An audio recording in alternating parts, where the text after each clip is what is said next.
L'échiquier international, merci d'être des nôtres. Au début était le verbe. C'est aussi vrai pour le cinéma, c'est surtout vrai pour le cinéma. Pourquoi les scénaristes sont-ils si mal lotis au 7e art malgré un apport fondamental? Un bon scénario fait-il tout le temps un bon film? Depuis un certain temps, les scénaristes se plaignent de leur manque de reconnaissance ou d'une mauvaise interprétation de leur travail, d'où parfois leur conversion à la mise en scène. Des grands noms ont franchi le pas. Et puis nous nous intéresserons dans un second temps à l'histoire avec un grand H au 7e art. Comment tourner, montrer des séquences historiques sur grand écran? La part artistique doit-elle céder le pas face au récit historique? Comment articuler les deux dimensions? Eh bien, on posera la question à un professionnel de la chose. À tout de suite pour en parler.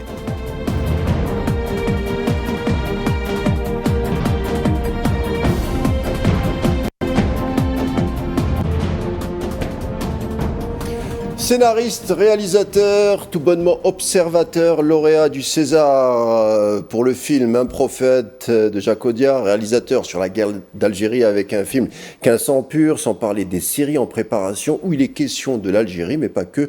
En tout cas, nous, on est ravis de le recevoir. Abdelraouf Dafri, bonsoir. Bonsoir et merci de me recevoir, Karim. Merci d'être des nôtres, c'est un vrai plaisir. Alors, je le disais, au commencement était le verbe, mais il s'est fait connaître par un scénario, un film, Un prophète, bon ça date déjà, de Jacques Audiard. Il a participé à la saison Braco d'Olivier Marchal, les deux volets de Jacques Mesrine, bien sûr, on va en parler également. Scénariste pour Algérie confidentielle sur Arte, Abdelraouf Dafri, c'est une patte. C'est un univers, c'est un monde. Finalement, d'où vous vient cette inspiration, Abdelraouf, pour tous ces films? Le cinéma tel que je le conçois est toujours quelque part basé sur l'histoire avec un grand H. Quand il s'agit par exemple de Jacques Mesrine, c'est un fait historique français, un fait divers sur un truand. Et j'ai cherché à comprendre. Et Jacques Mesrine m'a ramené à l'Algérie. Figurez-vous que Jacques Mesrine, quand on devrait dire Mérine, comme disait Vincent, c'est la vraie prononciation, mais moi je préfère Mesrine parce que ça claque plus. Et donc, ce qui se passe avec Jacques Mesrine, c'est quand j'ai commencé à travailler sur le sujet, j'ai découvert une chose, c'est qu'il souhaitait faire la guerre d'Algérie. Il était le produit de la société française, c'est-à-dire un raciste qui détestait les Algériens. Il voulait se battre, pas pour la guerre d'Algérie, mais pour son confort personnel, parce qu'il aimait la violence. Et j'ai découvert que quand il s'est retrouvé en Algérie, la première ville où il a été cantonné, c'est à Annaba, la ville où ma mère est née. Et moi, je rattache énormément l'Algérie à ma mère. Qui est, voilà, c'était plus compliqué avec mon père, mais je rattache l'Algérie en permanence à ma mère et à mes grands-parents maternels. Et en fait, un prophète, il s'agit d'un Algérien, pas d'un Marocain. Ou d'un Tunisien, c'est un Algérien. Tout est rattaché en fait dans la fiction et dans le verbe, et vous avez raison de dire que au commencement était le verbe. Si vous n'avez pas de scénario, d'excellent scénario, vous ne pouvez pas faire un grand film. Mais si vous avez un excellent scénario, vous pouvez aussi faire un mauvais film. Justement, on rentre dans le sujet. Il faut quoi pour être un bon scénariste, Abdelraouf Dafri? C'est quoi le secret? Il faut savoir mentir avec vérité. C'est fou ce que je suis en train de dire, mais notre travail, à nous les scénaristes, tout au moins tel que je le conçois, c'est de raconter une histoire. On n'est pas des écrivains. Pour moi, écrivain, c'est la marche au-dessus. Un écrivain, c'est encore au-dessus. Il cisèle le verbe, il fabrique les phrases, il utilise sa langue et il en exploite tous les aspects. Pourtant, il y a des écrivains qui sont convertis au scénario. Oui, mais il n'y en a pas eu beaucoup. On en trouve beaucoup qui ont réussi le passage. Faulkner, Fitzgerald. C'est le XXe siècle, c'est le début du XXe siècle. Tandis que si on se rapproche plus, par exemple, William Goldman, scénariste américain, tout le monde connaît Marathon Man avec Dustin Hoffman. Eh ben, William Goldman a d'abord écrit le livre qui est devenu un best-seller, et ensuite il a adapté le livre de son scénario.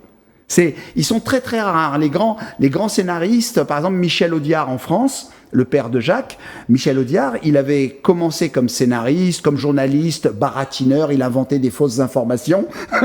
Il était dans la fake news pour pouvoir manger. Ensuite, il s'est rendu compte qu'il avait un talent pour écrire, pour raconter des histoires. Parce que le scénario, c'est l'art de raconter une histoire et de captiver une audience. Paul Schrader le dit, le scénario n'est pas littéraire. Le scénario est à la fois un objet technique et quelque chose qui permet de raconter une histoire sans rentrer dans des détails subtils et aussi fins qu'un écrivain avec un livre. Paul Schrader, scénariste de Taxi Driver, notamment La Passion du Christ, entre autres, et surtout... Et Raging Bull. Raging Bull, bien entendu, j'allais le dire. Alors, j'ai un peu insisté sur le film Un Prophète, sorti en 2009, et pour cause, parce que ça dit beaucoup de choses de vous, Abdellah Raouf. César en 2010, s'il vous plaît, film avec... On découvre Tahar Rahim, et aussi Reda Kateb, et surtout Nils Arestrup, qui est mort il n'y a pas longtemps. Grand acteur, qui campe d'ailleurs le parrain corse, le fameux César Luciani, c'est bien ça. Oui. Alors, le protagoniste, c'est Melik El Djebena, c'est bien ça, qui ne sait ni lire, ni écrire, un peu souffreteux, un peu faible, et qui arrive à la centrale, il tombe sous la coupe d'un groupe, on comprend que c'est la mafia corse, et petit à petit, il arrive à se transcender pour devenir le chef d'un réseau. C'est un peu la symbolique d'un monde où on a tous les obstacles contre soi et qu'on arrive à se dépasser. Et vous nous faites allusion au monde d'aujourd'hui. Au monde d'aujourd'hui, oui, il y a cette métaphore. Et c'est très intéressant parce que je voulais faire un personnage. D'abord, Tahar est algérien d'origine, comme moi, né en France. Et je voulais un personnage algérien qui n'est pas un gangster à la base. C'est quelqu'un, comme vous l'avez dit, qui est souffreteux, qui ne sait pas lire, qui ne sait pas écrire. C'est pas quelqu'un de violent, mais qui apprend à devenir tout ça en commençant par faire marcher sa tête. Je ne voulais pas rentrer dans quelque chose comme le Tony Montana, qui arrive avec le sum et le dum. Moi, je voulais arriver avec quelqu'un qui fait marcher sa tête. Quelqu'un qui est plus proche de Michael Corleone dans Le Parrain. Al Pacino dans Le Parrain. Quelqu'un qui fait surtout marcher sa tête, comme un chef d'entreprise ou comme un homme politique. Et il fallait qu'il apprenne à lire, à écrire, à s'éduquer. Et une fois qu'il est éduqué, il peut faire ce qu'il fait, c'est-à-dire devenir à son tour un patron. Mais je veux dire, en cela, si vous critiquez un peu la culture du wesh-wesh, la culture de la victimisation, du larmoiement... Ah mais je la critique pas, je la méprise. Je la méprise. Moi, j'ai vu ma mère... l'excuse, un peu, touche pas à mon pote, toute cette, non, ça, j'ai toute cette toujours culture. Je suis né en France, j'ai vu l'apparition de Touche pas mon pote, j'ai vu toutes ces choses-là. Moi, ma mère est une femme qui est née à Annaba, qui est arrivée en France en 1963. Elle ne savait ni lire ni écrire, on en revient à Malik. Mais elle était d'une intelligence prodigieuse, elle l'est toujours. Elle est âgée, Yoman Selmek. Et elle s'est toujours arrangée pour dire à ses enfants, instruisez-vous. C'est comme dans le religieux. Quel est le premier mot que Dieu dit au prophète Mahomet? Akra. Akra. Parce que le prophète, à la base, le prophète Mahomet, le vrai, il ne savait ni lire ni écrire. Mais il a appris par l'éducation. Et ça, c'est très important. Moi, je suis ce que je suis aujourd'hui. Moi, à l'âge de 16 ans, j'étais à l'usine. J'étais l'arabe qui n'ira nulle part. Vous êtes un autodidacte, oui.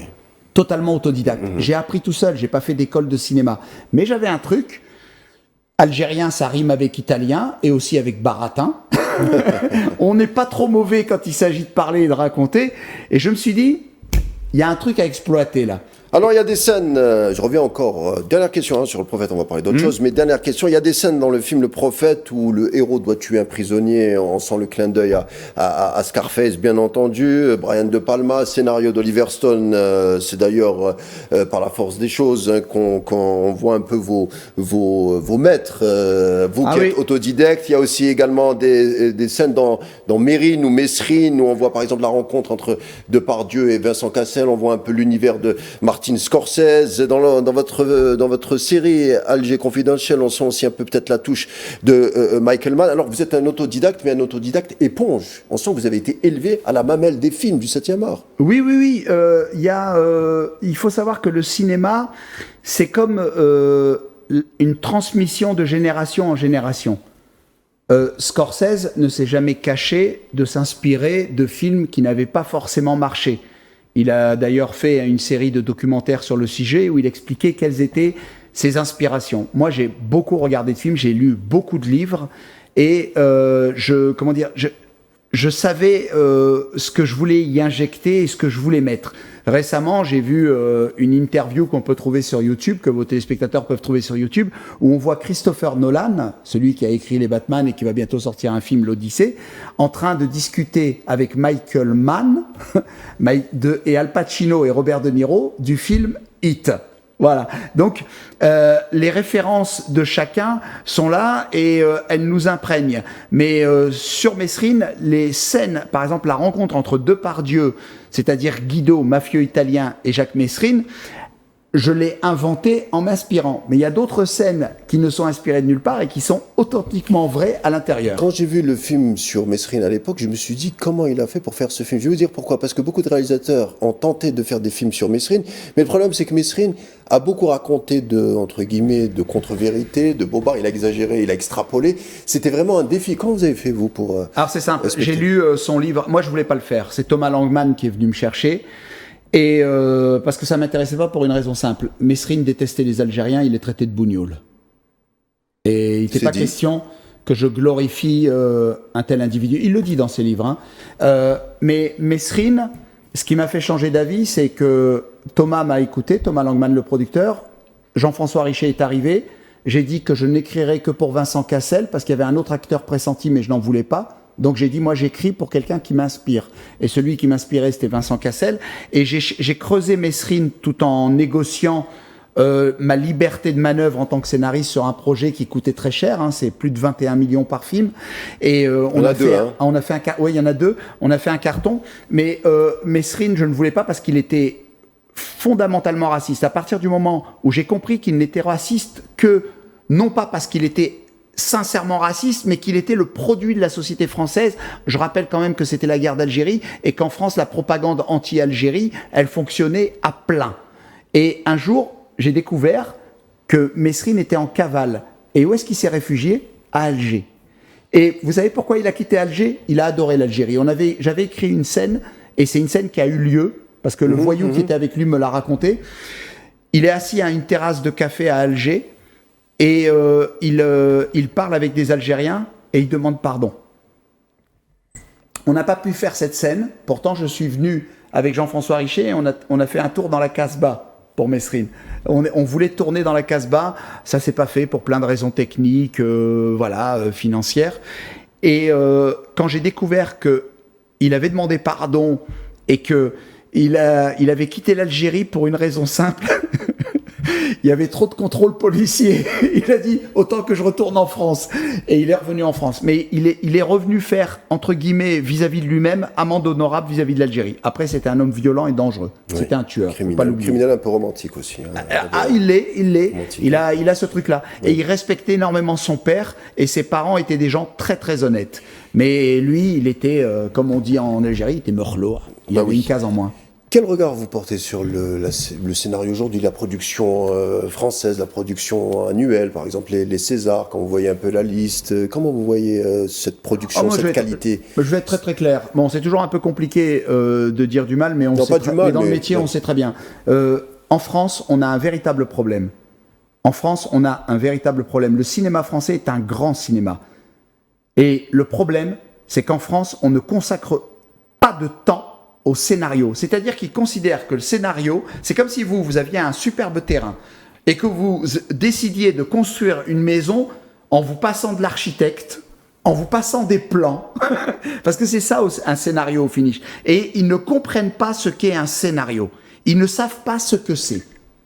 Moi, je me bats, je pourrais accepter de l'argent sur des projets débiles qu'on me propose, et je ferai de l'argent, mais vous ne me parleriez pas avec le respect qui est le vôtre actuellement, mais je refuse parce que ce que je veux, et j'ai 61 ans, ça fait 20 ans que je suis dans ce métier, je veux faire des choses de qualité parce que j'ai le respect des gens. Et le scénario, c'est très compliqué en France. Beaucoup de films sortent avec beaucoup d'argent, mais c'est pas l'argent. Si vous mettez l'argent dans l'image et que vous ne le mettez pas à l'écriture, vous êtes mort. Votre film est mort. Mais vous le dites, Abdelraouf Drifi, vous le dites, et ce sont vos mots, hein, le métier de scénariste, c'est le métier bâtard du cinéma. Oui.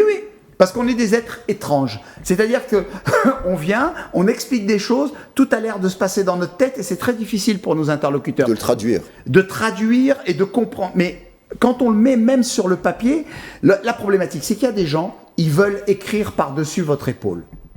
Et ça ne fonctionne pas. Avec moi, ça ne fonctionne pas. C'est le gros dilemme. C'est le gros dilemme. Est-ce que le scénario, est-ce qu'on reste fidèle au scénario du départ? Est-ce que le réalisateur ne vient pas sur le passage faire une transformation, s'accaparer le travail? C'est ça. Jacques Audiard a fait des transformations sur le scénario que Nicolas Peuffailly et moi avons écrit, quand j'ai créé le personnage de Malik. mais c'est des transformations qui subliment. La problématique, c'est qu'il y a beaucoup de gens en France qui se prennent pour des metteurs en scène, mais c'est juste des petits réalisateurs, et ils ne comprennent pas ce qu'est un scénario, et ils vous rabaissent votre truc. Et là, moi, ça passe pas. Donc, je suis connu pour avoir ce sale caractère, mais je suis désolé. Et le poids du producteur dans ça aussi. Ah, le producteur est la personne que vous devez respecter le plus. Je pense à Marco Cherchi, à Fabio Conversi et à Sébastien Janin sur la série Un prophète. Sur la série Un prophète, on a eu des gros problèmes pour faire comprendre aux diffuseurs, à la chaîne, ce qu'on voulait faire. La chaîne était prête à nous suivre, mais elle hésitait quand même parce qu'ils n'arrivaient pas à voir où on voulait aller et ils avaient une inquiétude parce que c'est quand même beaucoup d'argent dépensé. Nos producteurs ont dit on va dépenser cet argent parce qu'on sait que nos auteurs, Abdelraouf et Nicolas, ils savent où ils vont, on leur fait confiance. Et ils ont mis l'argent et on a écrit la série, on a trouvé un metteur en scène italien, Enrico Maria Artale. On a été sélectionné à la Mostra de Venise au mois d'août avec la série. La série arrive bientôt. Je pense que si vous avez aimé le film, vous devriez adorer la série. Cette fois-ci, les choses ont changé. Ce n'est plus les Corses contre les Arabes. Les Arabes sont riches, c'est des Algériens, c'est une fratrie d'Algériens nés en Algérie qui fait du business à Marseille. Et le nouveau Malik, il est noir. On a hâte de découvrir ça. Est-ce qu'un mauvais scénario peut faire quand même un bon film? Non, c'est impossible. Sincèrement, c'est impossible. Impossible. Même avec un bon réalisateur. Il y a des films de grands metteurs en scène qui avaient des mauvais scénarios. Je vous invite à les trouver. J'ai pas d'idée en tête là de titre à vous donner, mais n'importe quel. Il y a par exemple le film de Barry Lyndon de Kubrick. Alors le livre, il passe complètement inaperçu et lui, il arrive quand même à en faire un chef-d'œuvre. Oui, parce que il a écrit le scénario. Stanley Kubrick, il faut comprendre. Je vais juste vous donner un ordre d'idée. En France, quel que soit le montant du budget du film. 10, 15, 20, 25, 30. La France investit 3% en dépenses pour le scénario. Les Américains, quel que soit le montant du film, ils dépensent 10 à 15%. Vous voyez, c'est pas le même budget quand un département a 10 à 15% en écriture et qu'un autre n'a que 3%. Voilà. Finalement, les bons scénaristes, on les trouve où aujourd'hui? Alors, on parle de certains qui sont à la télé aux États-Unis, par exemple HBO, par exemple, on a un certain Alan Moore, lui qui travaille. Qui vient de la bande dessinée à la base. Qui vient de la bande dessinée, c'est un Anglais, c'est pas un Américain. Oui, non, c'est un Anglais. Il travaille pour maintenant HBO. Il y en a certains qui font aujourd'hui de la bande dessinée. C'est un phénomène un peu étrange. Non, je vous parle très sincèrement et très sérieusement parce que je lis énormément de bandes dessinées. Vous prenez un monsieur qui s'appelle Garth Ennis, c'est un Irlandais. Voilà, Garth pour son prénom, E2NIS. Garth Ennis est un immense scénariste et il vient de la bande dessinée. Aujourd'hui, vous me demandez où se trouvent les meilleurs scénaristes, ils se trouvent dans le monde de la bande dessinée. Moi, je vois des histoires hallucinantes. Par exemple, la série The Boys qui passe sur Prime Amazon. The Boys, c'est tiré de scénarios et d'une bande dessinée de Garth Ennis. Et The Preacher, imagé, c'est normal. Voilà. Et c'est vraiment les histoires et les personnages sont véritablement construits. Et je pense que si un cinéma algérien doit encore émerger et exister, il doit passer par les scénaristes. Et le cinéma français est en train, à mes yeux, de se dégrader parce que de moins en moins, on travaille les scénarios. Oui, le cinéma algérien existe, peut-être qu'il n'y a pas une grande diffusion, mais il est bien présent. Alors, en 2020, vous avez réalisé un film qui s'appelle Qu'un sang pur. C'est un film sur la guerre de l'Algérie. Rapidement, le protagoniste est un colonel qui avait combattu en Indochine, qui avait combattu au sein d'une unité d'élite. Il a commis des atrocités en Indochine. On l'envoie en Algérie en 60, je crois. C'est en 60 qu'on l'envoie en Algérie pour aller à la recherche d'un ami à lui. C'est un colonel également. Là, on est en plein dans Voyage au bout de l'enfer, on est en plein dans Apocalypse Now, on est en plein aussi Joseph Conrad au cœur des ténèbres. Pourquoi je dis ça? Parce que quand vous avez voulu sortir le film, il n'y a qu'une quarantaine de salles qui ont accepté de diffuser le film. Et quand vous avez posé la question, on vous a répondu clairement, bon déjà il y a de la violence, mais on vous a dit, on ne voudrait pas que certains types de téléspectateurs viennent voir le film. Alors c'est mon producteur qui a appelé sans relâche les exploitants de salles. Au début, il lui disait, le film est violent. Mon producteur disait, c'est normal, c'est la guerre d'Algérie, ça a été un événement très violent. C'était une guerre très violente, ce qui est vrai, en particulier en 1960. Là, on atteignait un pic. Bon, et quand il les travaillait au corps, en insistant, il finissait par lui dire, texto, hein, je le cite, « Ça va nous amener une clientèle dont on n'a pas besoin. » Ça veut tout dire. Voilà. Ouais, et moi, je disais en souriant, quelle clientèle? Ça en dit long sur, sur le réseau du cinéma. Et on est en 2020. Hein. On est en 2020. Ouais. En 2020, on entend encore ces conneries-là. Ouais. Voilà. Alors c'est un nouveau défi pour vous. Vous avez réalisé des films autour du monde de la pègre. Là, vous attaquez au film historique, qui est un exercice quand même délicat. Par exemple, quand je vois le dernier film de Ridley Scott, Napoléon, alors il y a tout. Hein. Il y a Austerlitz, il y a Waterloo, il y a le Sacre, il y a le 18 Brumaire, il y a tout. Sauf qu'à la sortie du film, les souverainistes le trouvent pas assez souverainiste, les historiens trouvent qu'il n'est pas assez fidèle aux faits. Alors il y a des critiques de partout. Le film historique est clivant par essence, Abdallah Abdelif, ça vous fait pas peur? Non, moi je vais vous dire, vous devez comprendre le personnage, quel qu'il soit.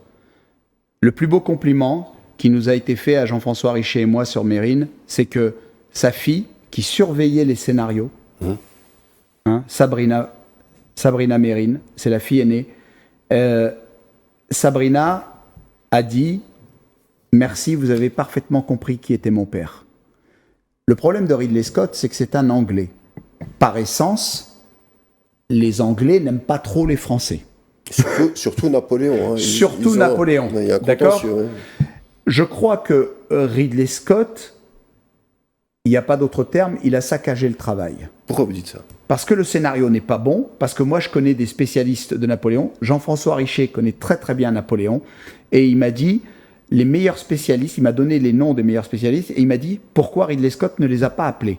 Je crois que Ridley Scott s'en foutait, il voulait faire son film et n'en faire qu'à sa tête, et on ne peut pas laisser à un Anglais la possibilité de raconter l'histoire de France à travers un personnage emblématique comme Napoléon. Un film, enfin Napoléon, c'est quand même très difficile à monter en scène. Il y a Abel Gance qui c'était à l'époque, c'était le film de référence. Et ça l'est toujours aujourd'hui. Ça l'est toujours actuellement. Mais tout le monde s'est attaqué à Napoléon. On n'en a jamais réussi à faire un film quand même authentique. Enfin, ça a déplu à pas mal de monde. Pourquoi je vous dis ça? Parce qu'un film, c'est forcément de l'art. C'est pas une thèse de l'histoire.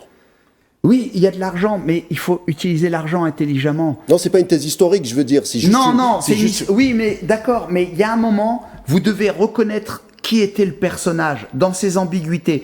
Moi, j'ai pas fait un film historique avec Mesrine, pourtant j'avais toute la documentation. J'ai voulu que les gens, que les spectateurs saisissent l'essence du personnage et comprennent mieux qui il était. Moi, si je me lance, j'ai un rêve dans ma vie, c'est de me lancer sur un grand personnage historique algérien, je vais passer le temps qu'il faut pour comprendre qui il est.